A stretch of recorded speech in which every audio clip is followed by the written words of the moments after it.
हर पल आपके साथ। नमस्कार, आप देख रहे हैं हर पल न्यूज और मैं हूं आपके साथ माधुरी तिवारी। बात करते हैं उत्तर प्रदेश और उत्तराखंड के इस खास बुलेटिन में कुछ अहम खबरों की।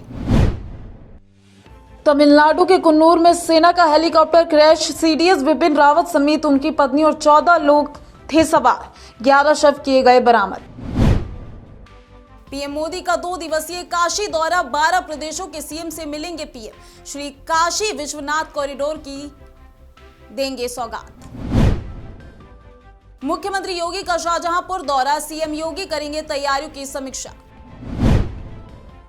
यूपी में महिला वोटरों पर प्रियंका गांधी की नजर, प्रियंका गांधी ने जारी किया महिला घोषणा पत्र, सरकारी नौकरियों में 40% आरक्षण का वादा।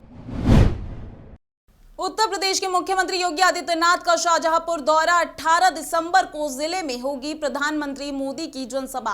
प्रधानमंत्री के कार्यक्रम की तैयारियों का जायजा लेने शाहजहांपुर पहुंचेंगे मुख्यमंत्री योगी आदित्यनाथ। साथ ही सीएम योगी अधिकारियों और नेताओं के साथ समीक्षा बैठक करेंगे। थाना रोजा क्षेत्र के रेलवे मैदान में पहुंचेंगे। वहीं चौधरी लक्ष्मी नारायण के द्वारा मंदिर और मस्जिद पर भी एक बयान दिया गया है। उन्होंने अपने बयान में कहा है कि मंदिर मथुरा में नहीं बनेगा तो क्या लाहौर में बनेगा। देखिए, योगी जी जितने तीर्थ स्थल हैं उनको भव्य दिव्य बनाने के लिए पूरा प्रयास 4.5 साल किया है और कर रहे हैं। मथुरा को सौगात देंगे, वो माठ क्षेत्र को आज सौगात देंगे।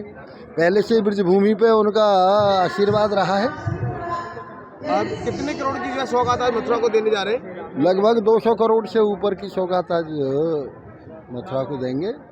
अगर बात करें मंत्री जी, तो माठ विधानसभा एक ऐसी विधानसभा है जिसमें भाजपा को जीतना बड़ा कठिन होता है। इसको लेकर के क्या तैयारी है? मोदी है तो मुमकिन है। जिस तरह से 8 बार से यहाँ पे जो मैंने कह दिया ना, मोदी है तो मुमकिन है।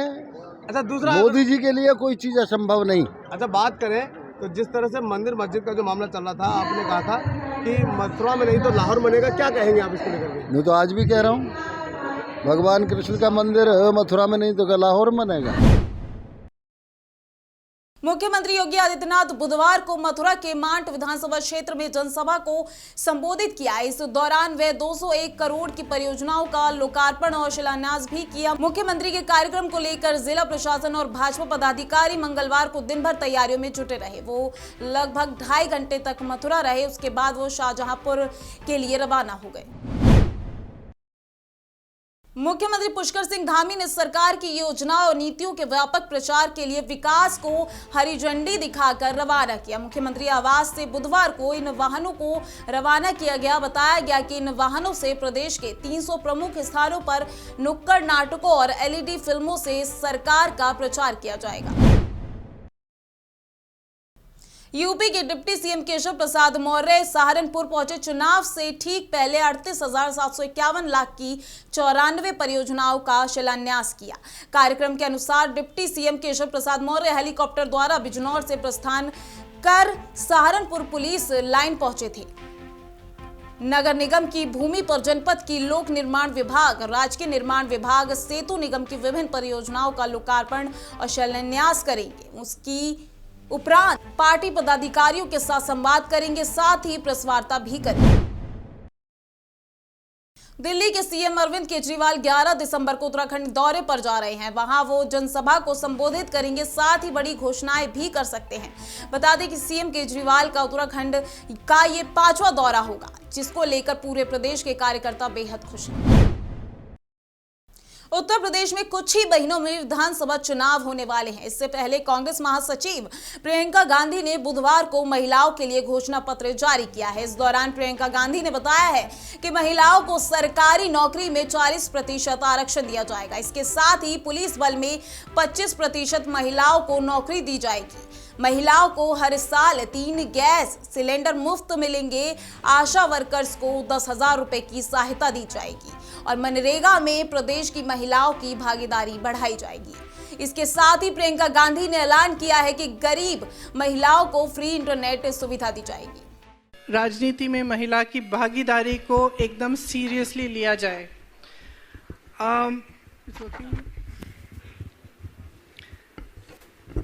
देखिए, दृढ़ निश्चय, सक्षमता, शक्ति ये महिला के सहज गुण होते हैं। इसके साथ साथ करुणा, दया, आशा, साहस, ये सब महिलाएं उनका गुण होता है। हम चाहते हैं कि ये गुण राजनीति में भी प्रकट हो। इसके बारे में आपको हमने पहले बताया कि हमने इसीलिए 40% भागीदारी महिलाओं को इसलिए दी ताकि उनकी जो सशक्तिकरण की बात है वो सिर्फ कागज पे न रहे। आज तक जो महिलाओं की सशक्तिकरण की बात होती है वो ज़्यादातर पब्लिसिटी और कागज़ों में और चुनाव के समय, इलेक्शन के समय ऊपर आती है, उभरती है। जब महिला राजनीति में पूरी तरह से भागीदार बनेगी तब उसका ट्रांसलेशन सिर्फ पब्लिसिटी, सिर्फ कागजी बातों, सिर्फ ऐलानों से जा। भाजपा के राष्ट्रीय महामंत्री संगठन बीएल संतोष मंगलवार को पार्टी के चुनाव प्रबंधन की थाह लेने देहरादून पहुंचे। प्रदेश पार्टी कार्यालय में उन्होंने पार्टी के वरिष्ठ नेताओं के साथ बैठक की और चुनाव प्रचार और अन्य इंतजाम को लेकर तैयारियों की समीक्षा की। बता दें कि वो बुधवार को चुनाव प्रबंधन समिति की उप समितियों के साथ बैठक करेंगे। साथ ही मुख्यमंत्री पुष्कर सिंह धामी भी पार्टी कार्यालय में आयोजित बैठकों में शामिल होंगे। भारतीय सैन्य अकेडमी में कड़ा प्रशिक्षण लेकर सैन्य अफसर बनने से पहले जेंटलमैन कैडेट्स को उनकी मेहनत और काबिलियत का इनाम मिला। आईएमए में बुधवार को हुई अवार्ड सेरेमनी में कैडेट्स को व्यक्तिगत उत्कृष्टता, रोलिंग ट्रॉफीज और बैनर से नवाजा गया। भारतीय सैन्य अकेडमी में पासिंग आउट परेड 11 दिसंबर को आयोजित की जाएगी, जिसमें देश विदेश के 387 जेंटलमैन कैडेट शिरकत करेंगे। इसके बाद 319 जेंटलमैन कैडेट बतौर अफसर भारतीय सेना का अभिन्न अंग बन जाएंगे, जबकि मित्र देशों की सेना के लिए भी 68 सैन्य अफसर मिलेंगे। इस परेड में राष्ट्रपति Ramnath Kovind, chief of defence staff general Bipin Rawat और उत्तराखंड के राज्यपाल ले जनरल गुरमीत सिंह, मुख्यमंत्री पुष्कर सिंह धामी समेत तमाम गणमान्य और सेना के उच्च अधिकारी मौजूद रहेंगे। वाराणसी की हवा में लगातार तीसरे दिन सुधार देखने को मिला। एयर क्वालिटी इंडेक्स 17 अंक कम होकर 106 अंक पर आ गया।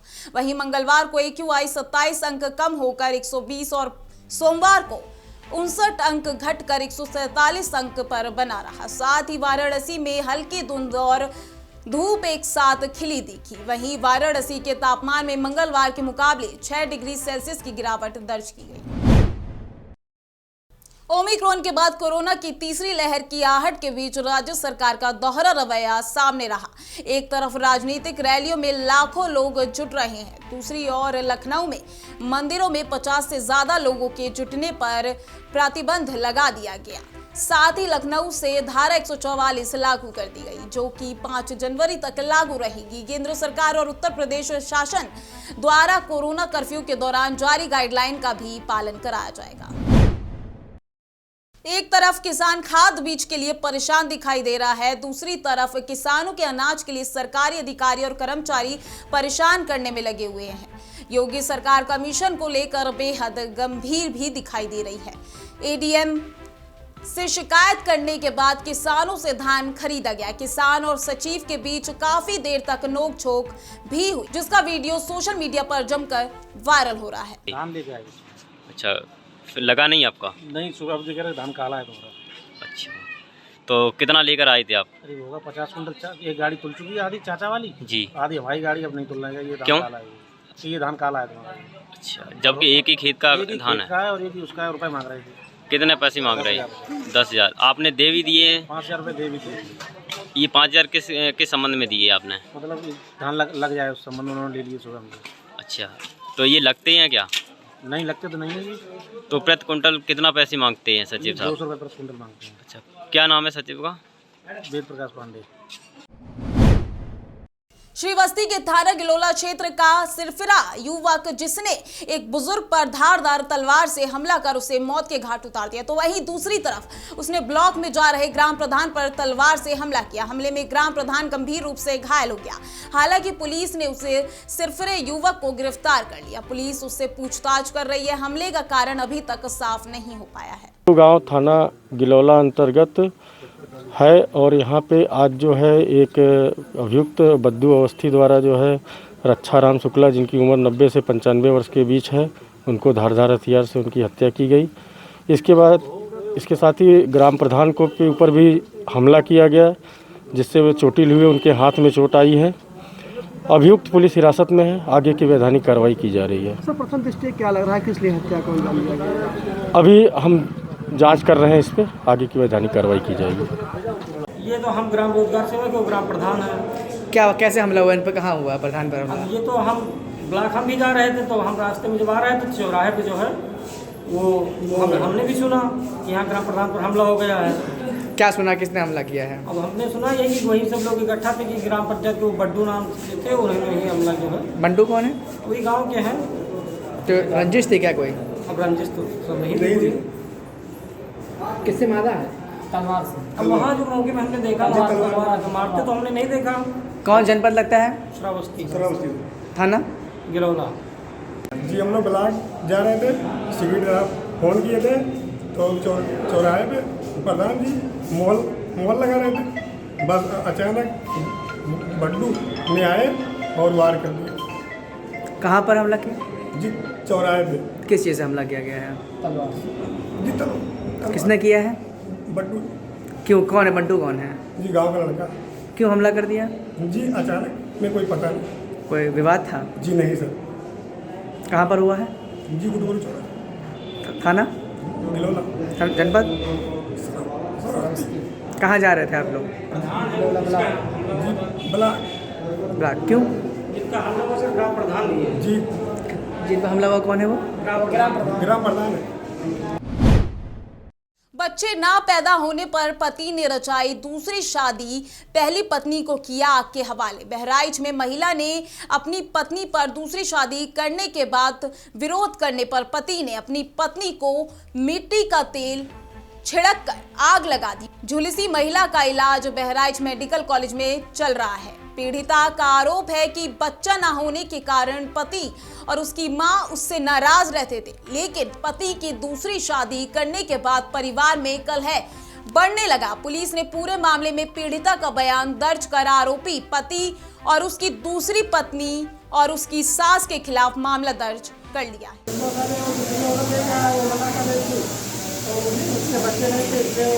पहले भी कह रहा था लाने के, पहले लेके आए, लेकिन हम लोग कैसे खाने में यहाँ से बोला कि नहीं लेके आए, वहाँ मतलब कोई माल बरामद भी नहीं हुआ।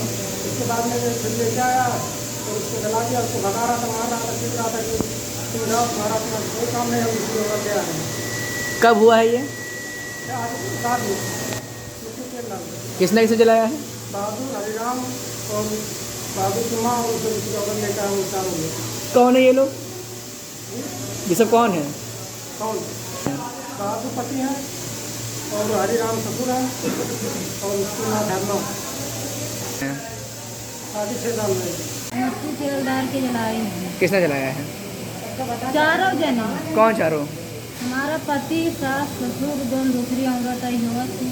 किस लिए जलाया है तुमको? अब हमको भगावत नहीं, तो दूसरा औरत लाए तो हमको भगावत मार दी कि तुम्हारे यहाँ कुछ नहीं। हाँ, बच्चे नहीं तो हमारा इलाज नहीं करवाता, हमको भगावा तो कहते तुम चाहे जहाँ जाओ, तुम्हारा काम नहीं है। दूसरी औरत लेकर आए तो वो है घर पे, आप चाहे हमका जलाए मार के यहाँ चले आए हैं, तो चाहे भेज आए हैं, चाहे हुए। बच्चे भी साथ में लाई है? हाँ, बच्चे साथ में लेके एक छोरे। कितने बच्चे लाई है? एक का लाई। लड़का लोगे? लड़का।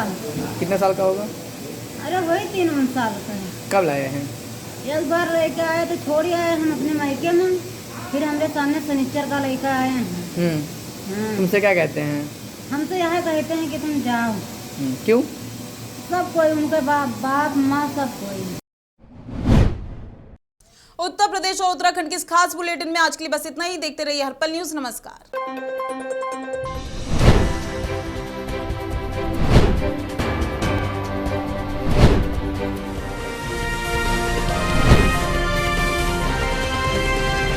हर पल आपके साथ।